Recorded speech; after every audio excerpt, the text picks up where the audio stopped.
हाय बच्चों, हम लोग आज एस्टिमेशन से आगे determination the empirical and molecular formula के बारे में बात करेंगे। आइए देखें। डिटर्मिनेशन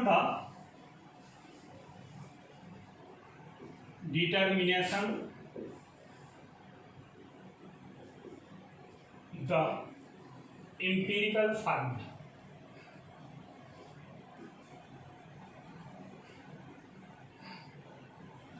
एम्पिरिकल फार्मूला हम लोग कैसे निकालेंगे?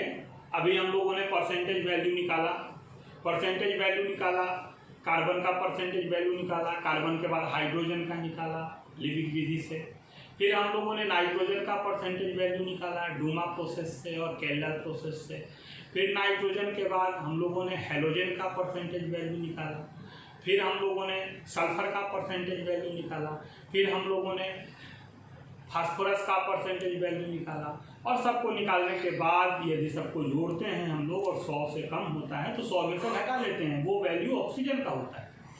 इस तरह परसेंटेज वैल्यू निकालने के बाद हम लोग एम्पिरिकल फार्मूला कैसे निकालेंगे, इसके लिए हम लोग एक सारणी का उपयोग करेंगे। ऐसा सारणी एक बनाएंगे।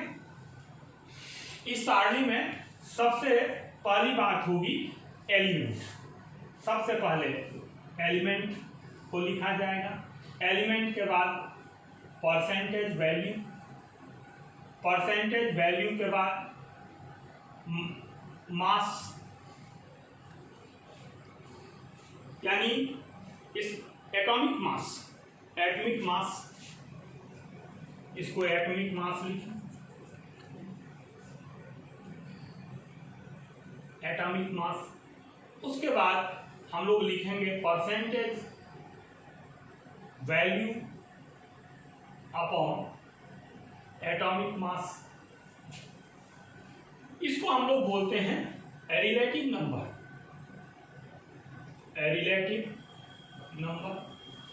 फिर लिखते हैं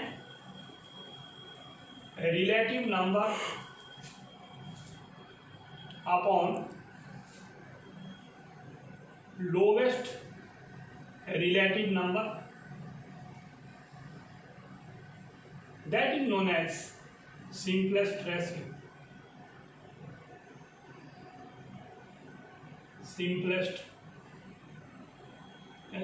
इसी को कहते हैं। इस तरह हम लोगों के पास एक सारणी बनकर तैयार है। ये सारणी बनकर तैयार है और अब हम लोग इसमें एलिमेंट लिखते चले जाएंगे।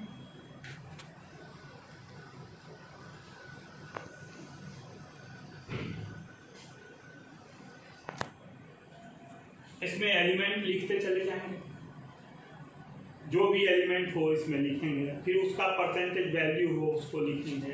परसेंटेज वैल्यू में हम लोग एटॉमिक मास का भाग दे देंगे। इसके बाद जो आएगा उसको रिलेटिव नंबर बोलेंगे। रिलेटिव नंबर लिख के उसमें लोवेस्ट रिलेटिव नंबर से जो सबसे लोवेस्ट रिलेटिव नंबर होगा उसमें सब में उसका भाग दे देंगे। और भाग देने के बाद सिंपलेस्ट रेशियो आ जाएगा। ये जो सिंपलेस्ट रेशियो होगा यही एम्पिरिकल फार्मूला होगा। Then empirical formula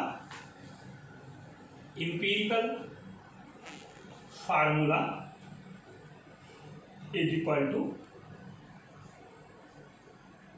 simplest ratio. अब विचार करें कि यहाँ कोई ऑर्गेनिक कंपाउंड है, ये कार्बन और हाइड्रोजन से मिलकर बना है।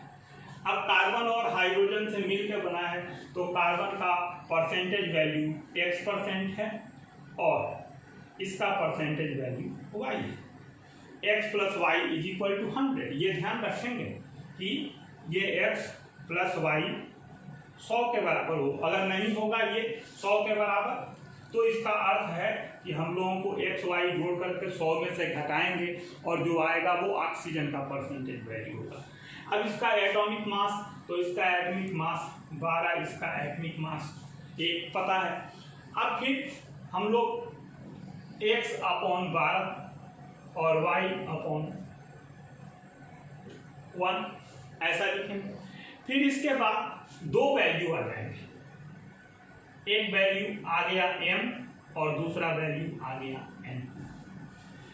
m छोटा है n बड़ा है, ऐसा होगा तो अपन लोग लिख देंगे n अपॉन m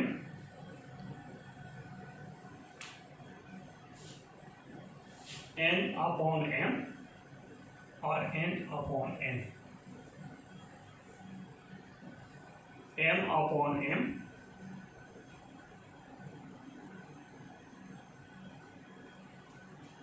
और n अपॉन m। अगर m का वैल्यू छोटा है तो m में दोनों का भाग दे देंगे, n का वैल्यू छोटा है, अगर n का वैल्यू छोटा है तो इसमें n का भाग देंगे, इसमें भी n का भाग देंगे, और ऐसा करके कोई यहाँ पर नंबर आ जाए। वो नंबर यदि PQ आ गया तो सिंपलेस्ट रेशियो हो जाएगा CP/H2। ये फार्मूला हो जाएगा, इसको हम लोग बोलते हैं इंपेरिकल फार्मूला।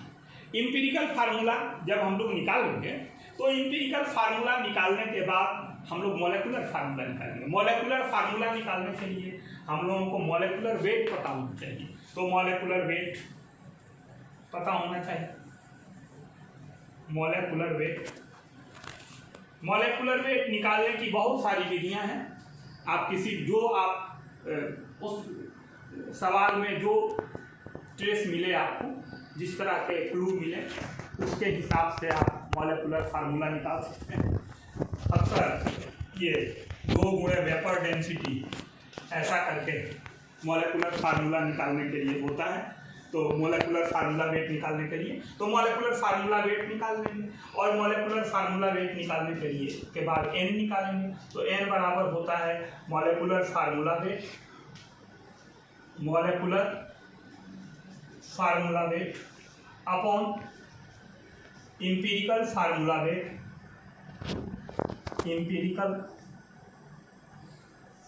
वेट, और दोनों को निकाल लेंगे। निकालने के बाद फिर लिखेंगे मॉलिक्यूलर फार्मूला,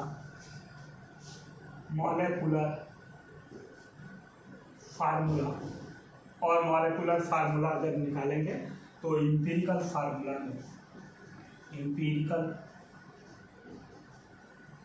फार्मूला जो कि ऊपर निकला हुआ है, इसी में हम लोग n का नीचे गुना, अगर ये ऐसा है C2H2 और n का मान 3 आ गया तो इसमें 3 का गुना होगा, ऐसे तो हो जाएगा C6H6।